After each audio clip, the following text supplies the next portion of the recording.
Aboneros, Locos, pero Hello. ito lang yun, rapid lang. Jeep. Hindi ko pa tumba na.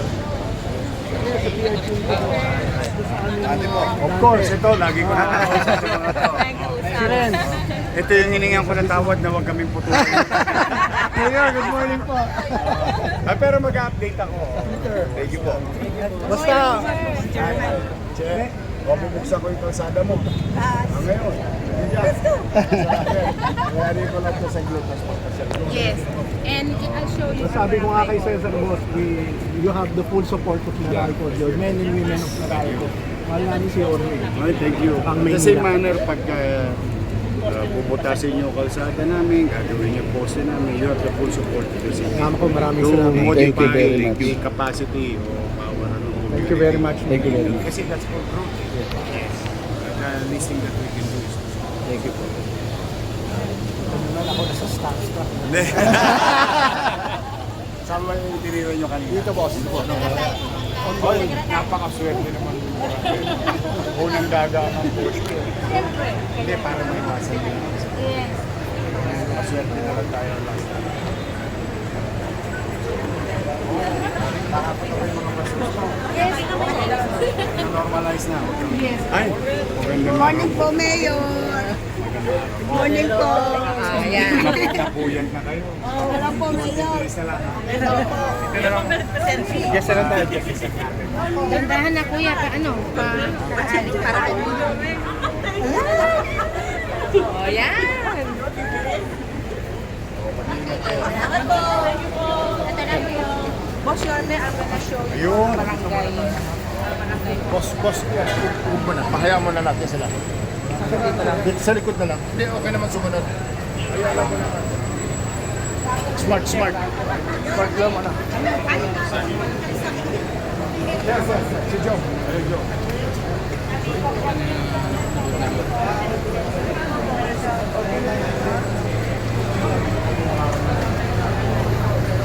Mga telco lang yung mga. Hindi pa yan.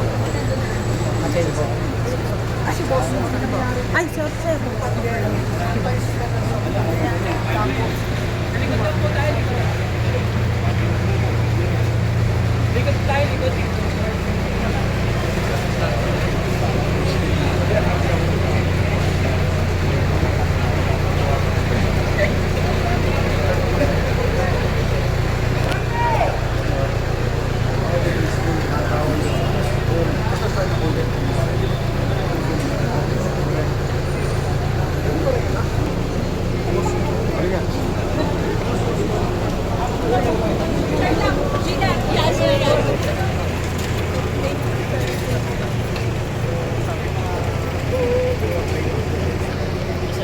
I-report sa iyo kung gaano karaming natanggal.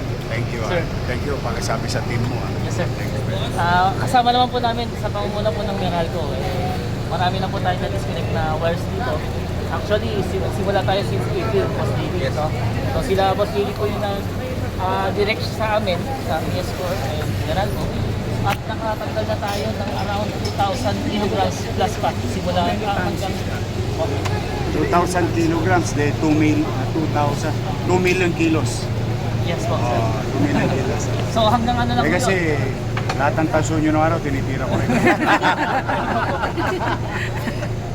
So, ayun po, tuloy-tuloy pa rin naman po tayo dito at may mga titirahin pa tayong mga lugar po na sa pamumuno rin po ng Meralco, kasama po natin sila. Thank you naman. Sinabi mo nga kanina kayo, in terms of taking this initiative higher and ensuring that no line will be unturned. Wait. Oh yeah, meron ba kayong ito sila. Oy, good to see you again.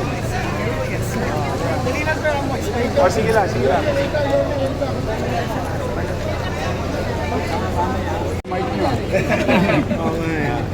Pero may gano'n na karami yung mga natanggal na mga wire.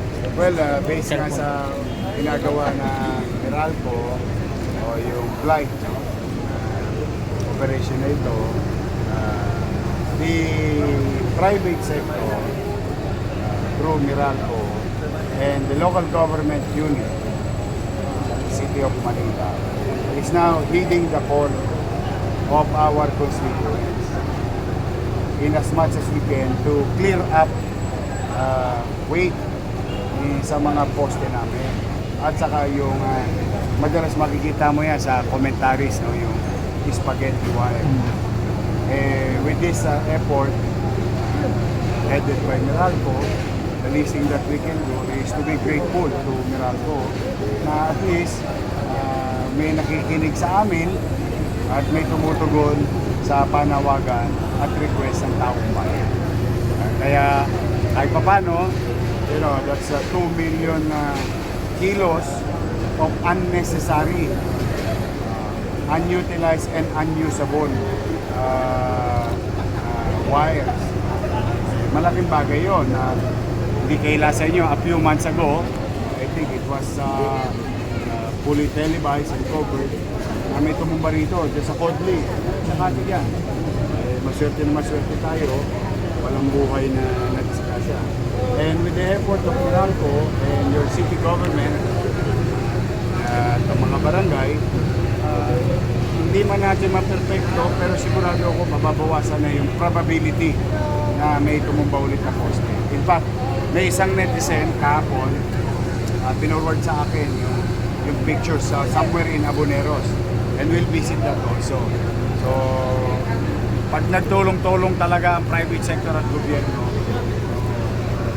inch by inch, meters by meters, and before we know it, we've achieved several miles. So, making the city of Manila pleasant, liwalas, at panatag na pa. So we're very happy to the NDP group of companies and particularly to Meralco.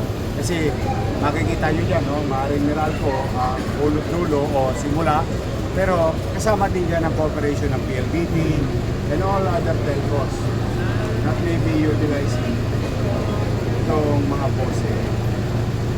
Sir, gano'n na katagal ito na, just for context, no? They've been doing it since April, somewhere else. And during our last meeting, medyo magpupulga sa Meralco sa Manila. May special request kami. Okay. So, ano yung special circumstance ng Manila? Unang-una, gusto namin magpasalamat kay for supporting us in this. Ang laking bagay pag kakampi mo siguro. At as we have been saying in the past, kami sa private sector, particularly sa Meralco, walang support from the government na yung mahihirapan. Pero ito talaga kitang-kita namin itong sumusuporta ng Manila, Yorme. Kaya talagang todo-todo na ito na pagkilos natin. As the good mayor said, 2 million kilos of unnecessary wires na actually nilulong ko ng pandemic.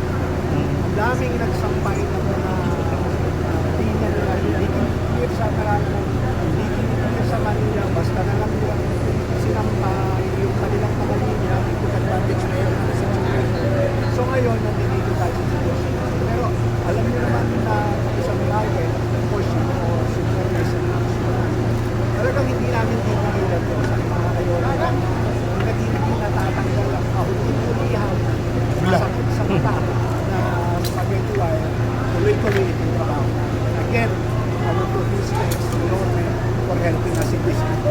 Sir, And mananawagan na ako, no? Kasi we made a commitment as City of Manila. Ito na, at least, let me use this avenue. All those telcos or any other services na gagamitin yung Meralco, hindi na po kayo po pwedeng magkabit. Simula last week ko, sinabi ko na ito kay Andres at saka kay Engineer Randy, nang walang kukuning pahintulot muna sa Meralco. So it's the other way around. Dati, bulag ang Meralco, basta inaprubahan ng City Hall, maglalatag na. At ang gagamiting panangga, pagsilita ng mga operatives o inspector ng Meralco, kami, may permiso kami sa local government. Ngayon, ni-reverse ko. Because they know better than us the load capacity of every post. And they understand very well kung ano lang ang dapat na nakasampay dyan. So ang ginawa ko, sa matter of policy of the city, kaya yung mga magkakapit that goes to everyone. I'm not mentioning names. It is now Meralco who will say yes or no o kung kayo makakapaglatag sa poste ng Meralco. If it is for development, and if it is workable and feasible, I don't think Meralco will deny your request. But if it is not, then we will heed and follow the direction of Meralco. Kasi at the end of the day, puro high tension pa rin. Ano yan, mas delikado yan para sa mamamayan namin sa Luzon. Kaya naka-reverse niya. So, I think that statement is being addressed to future developer of our utilities using our lamppost or Meralco na poste. Sir, ano lang for those na first time itong makikita o like either one or both, bukod sa sakit sa mata, gaano siya kadelikado yung spaghetti? As I have said, it's the load. No? May particular load lang ang mga poste. At yung ibang poste, in fairness, sa pag-usapan na rin namin last week, yung mga for anong tawag natin yung tatanggalin na? For retirement. Yun, kailangan. Karga mo ng karga ng load yun, tutumba yan. Una, perwisyo na yung kuryente pagka nawala. Pangalawa, iniiwasan natin siyempre yung buhay na pwedeng madisgrasya o masaktan. So it's more on public safety. The eyesore concept or the eyesore idea, patching lang yun. Pampasarap lang. But it's more on, we are concerned with the safety of the pedestrian or the passers-by or those passing through our street. Hanggat maaari, siyempre. We cannot promise you 100%, but try to minimize the possibility of accident. Sir Joe, same question lang po. Nagtatanong po, gaano daw po katagal po ito naman proyekto po? Matagal-tagal to. 1-2. Sawa. Hanggat may problema. Ano naman kasi yan yung urban blight na yan, na initiative ng Meralco, hindi lang naman dito sa Maynila. I think they're gonna do it sa area na sinisay-isay. We're just taking the advantage of them going back to Manila and throw all the necessary support ng city government agencies na mapagtagumpayan nila yung plano nilang maisaayos, maitama at maging ligtas yung mga poste at kawat ng kuryente. Sir Joe, may karamihan sa question lang po. Yes.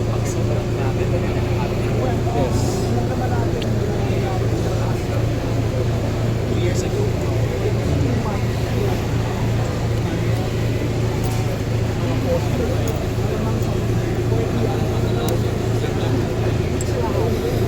Sir. Ay. Ay. Sorry po. Thank you po. Thank you, Yorme.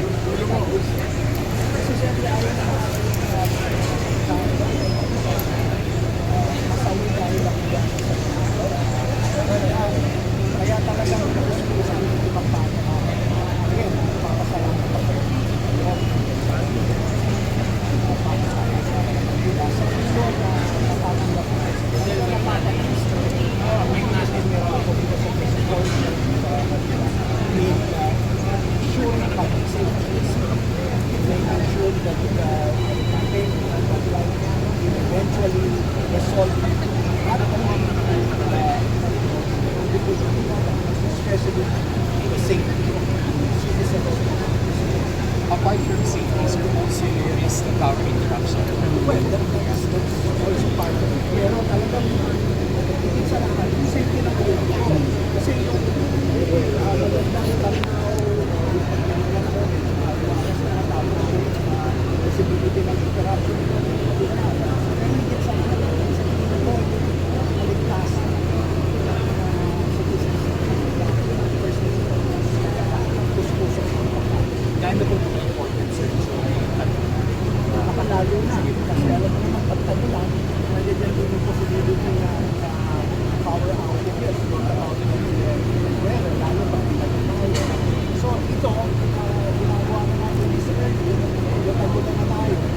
ginamit. Pag kumaan na ng malakas na hangin, inaayos tayo. May mabulang buwan yan. So, iniiwasan na natin. Sir, may chance ko na gawing underground Eventually, that's part of the plan. Of course, we will cost of it. But we need to know where we are at now. This is one of the infrastructure hubs. And this will not just be in Manila, of course. This is actually franchise wide. Centro Manila and the adjacent provinces. This is a Madinik.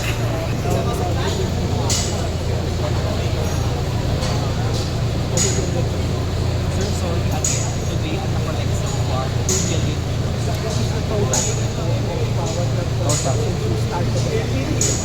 since we started this campaign 8 days ago, Hanggang dulo po. we have been doing this Email sa Manila ngayon sa Manila Alin. But here in Manila,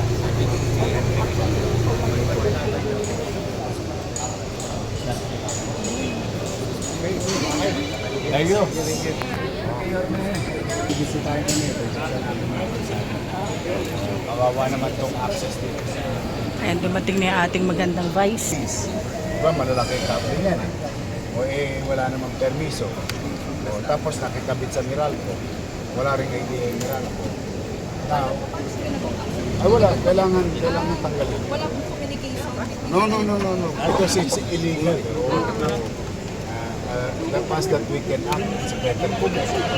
So it's gonna be a lesson learned now to cable companies, telcos. Ngayon, binaliktad ko na. Hindi sila pagbibigyan ng permiso ng lokal nang walang pinadaan ng Meralco. Of course, kasi nga, sila nakakaalam ng load. Yun ang ano natin. Yun ang iniiwas nga natin. Ayun, sasabihin nyo, teka, medyo baka pwede mag-underground ka na. Or other means. At least, tama. Pareho kasi kami ng Meralco. In sync kami. Doon sa more on safety ng pedestrian, safety ng Oh, you're welcome. Anytime. Si Vice Chief. Bubuksan na kalsada.